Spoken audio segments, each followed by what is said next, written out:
안녕하세요. 정재민의 알쓸법잡입니다. 최근에 국방부가 정군에 배포한 정신전력 교육 교재에 독도가 영토 분쟁의 대상인 것처럼 기술된 적이 있어서 교재를 전량 회수하는 일이 있었습니다. 지난 방송 댓글에 이 문제에 대해서 설명을 요청하는 글이 있어서 이걸 좀 오늘 얘기해 보도록 하겠습니다. 정부 교재가 독도를 영토 분쟁의 대상으로 기재한 것은 잘못된 일이죠. 근본적으로 독도가 우리 땅이기도 하지만 또 독도에 대해서는 분쟁이 존재하지 않는다는 것이 우리 정부의 입장인데 이에 배치되기 때문이죠. 반면에 일본은 독도를 분쟁 지역화하려고 애를 쓰고 있습니다.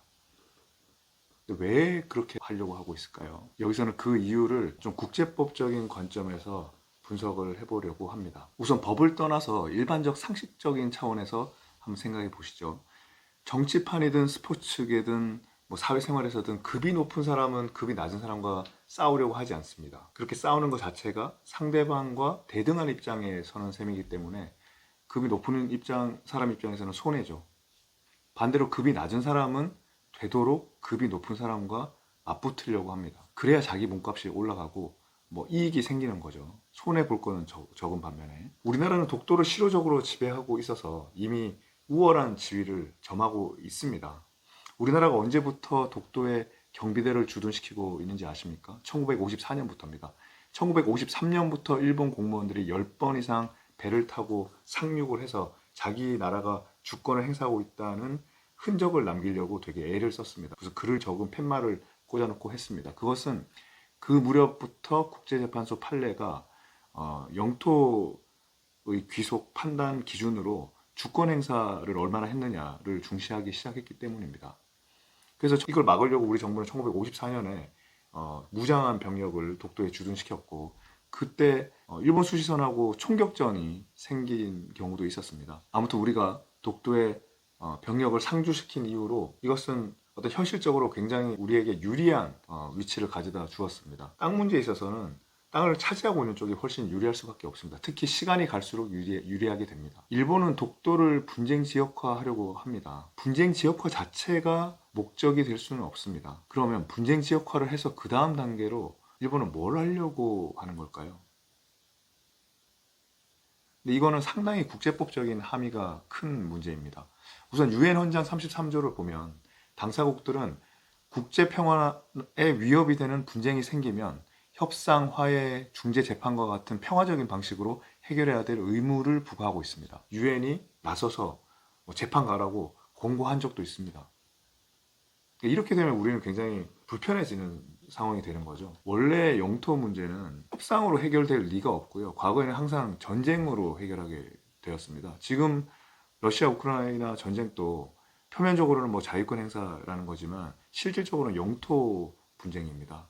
그전에는 무력을 통한 정복도 국제법적으로 용인이 되는 경우가 있었는데 20세기 중반 이후에는 모든 무력 행사가 원칙적으로 불법이 되고 대신 자위권 행사만 가능하게 됐었거든요. 그래서 지금 러시아가 명분을 자위권 행사로 주장하고 있는 겁니다. 우리가 독도가 분쟁 지역이라고 인정하는 순간 일본은 33조를 근거로 분쟁을 재판으로 해결하자고 나올 겁니다.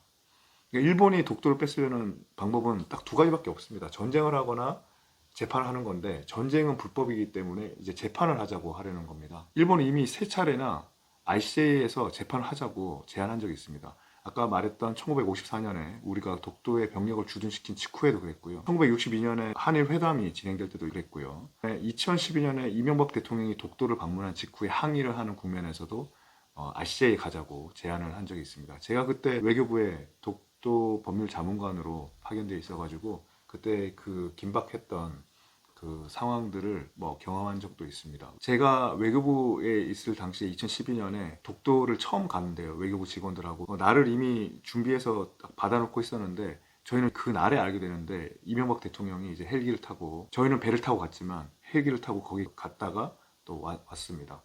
영토 분쟁을 재판하는 재판소는 네덜란드 헤이그에 있는 ICJ입니다. ICJ는 International Court of Justice의 줄임말인데 우리나라에서는 국제사법재판소라고 번역을 합니다. 그런데 여기서 재판을 받으려면 당사국들이 사전에 ICJ 재판은 무조건 수용한다는 그런 약속을 하는 서면을 제출을 해야 시작됩니다. 그 문서 이름을 꼼프람이라고 하는데요. 법적 의무를 받아들이는 거라서 일종의 조약이고요. 조약이기 때문에 각 당사국의 뭐 비준까지 거쳐야 됩니다. 참고로 비준이라는 거는 원래 옛날에 교통통신이 발전을 하지 않았을 때는 왕이 권한을 부여받은 대표가 가서 협상을 하는 거잖아요. 근데 협상한 내용이 왕이 부여한 권한을 넘어설 수도 있고 뭐 여러 가지 변수가 있어서 다시 왕이 한 번 더 컨펌을 해줘야 될 때가 있는 거거든요. 그래서 그 조약안을 가지고 와서 왕이 그래 이건 내가 준 권한 범위에 있어 아니면 그래 이 정도는 수긍할 수 있어 해서 이제 그거를 승인하는 그 절차를 이제 비준인데요.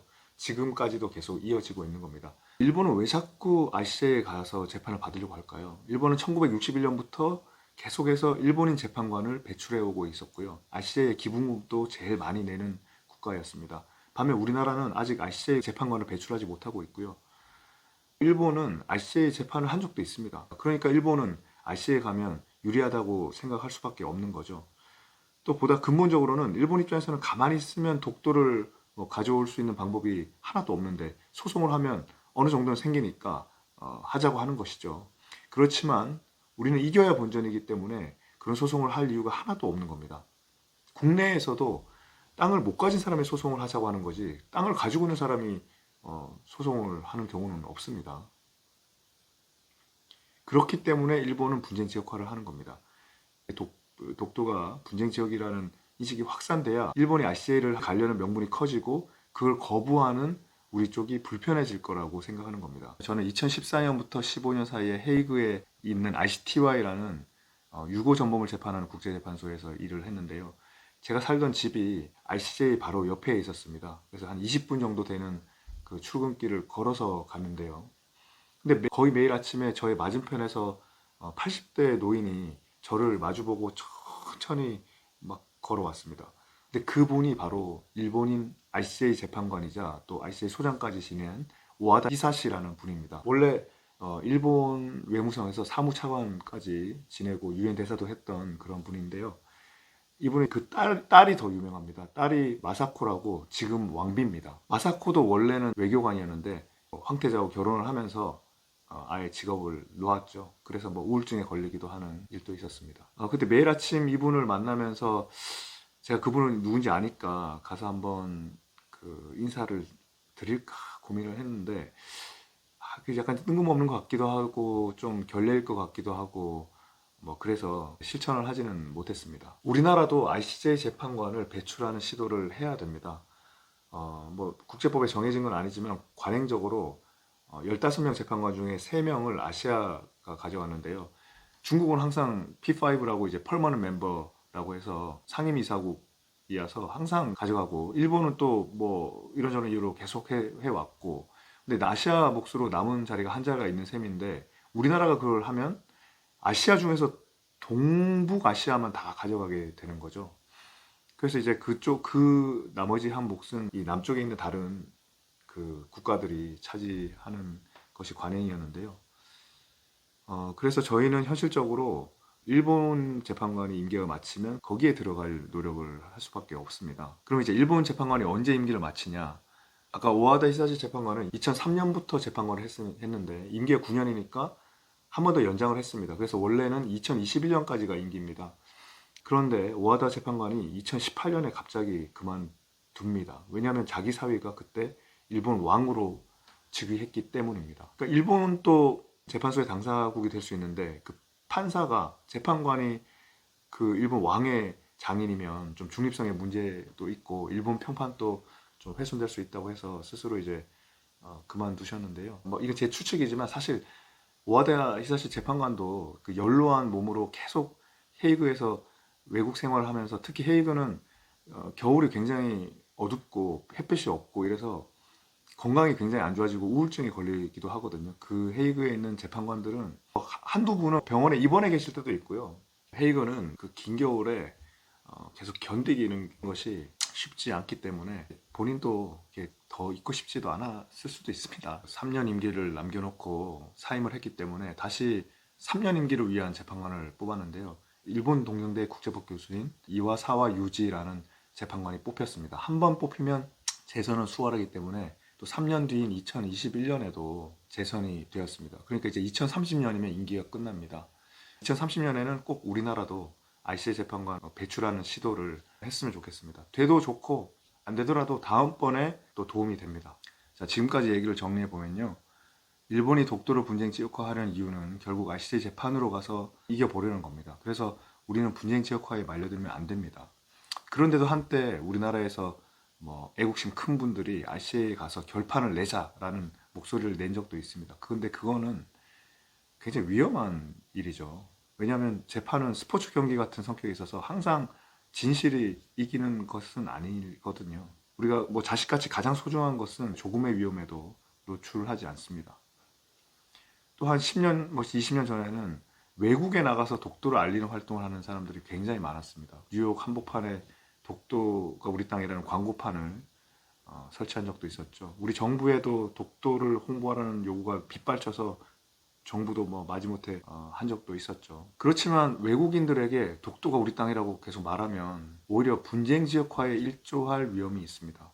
외국 사람들은 솔직히 남의 나라의 작은 섬에 관심이 별로 없습니다. 우리나라 사람도 입장을 바꿔보면 이란과 UAE 사이에, 터키와 그리스 사이에 영토 분쟁이 심각한 게 있는데 그리스 사람이 와서, 이란 사람이 와서 막 설명하면 별로 듣고 싶지도 않고 막 자기 땅으로 설명하면 너희 땅이구나라고 생각하지 않잖아요. 그러니까 뭐가 문제가 있나 보다 이렇게 생각하는 거예요. 이런 나라들 중 어느 나라도 우리나라를 찾아와서 그 섬이 자기 땅이다라고 홍보를 하지는 않습니다. 근본적으로 영토 귀속 문제는 법적으로 판단되는 문제지 국제사회의 여론조사로 판단되는 문제가 아니거든요. 그냥 법적으로 판단되는 문제입니다. 그래서 그냥 독도는 우리 땅인 겁니다. 독도 영유권에 관해서 보다 깊은 내용이 궁금하신 분은 제가 2021년에 쓴 독도는 법이다나 독도 인 더 헤이그라는 소설을 읽어보시기를 권합니다. 독도 인 더 헤이그 이 책은 저한테 좀 뜻이 깊은데요. 외교부 간부들이 또 장관께서 이걸 책을 다 보시고 저한테 이제 외교부에서 와서 일을 좀 하라고 제안을 하셨고 또 대법원도 이례적으로 허가를 해서 2년 동안 독도 법률 자문관으로 일을 한 적도 있습니다. 다음 시간에는 국제법이 영토 귀속을 판단하는 기준에 대해서 설명을 해보겠습니다. 영토 귀속의 판단 기준은 아주 어렵지는 않고 또 흥미로운 구석이 많기 때문에 들으실만 할 겁니다. 자, 다음 시간에 또 뵙겠습니다. 감사합니다.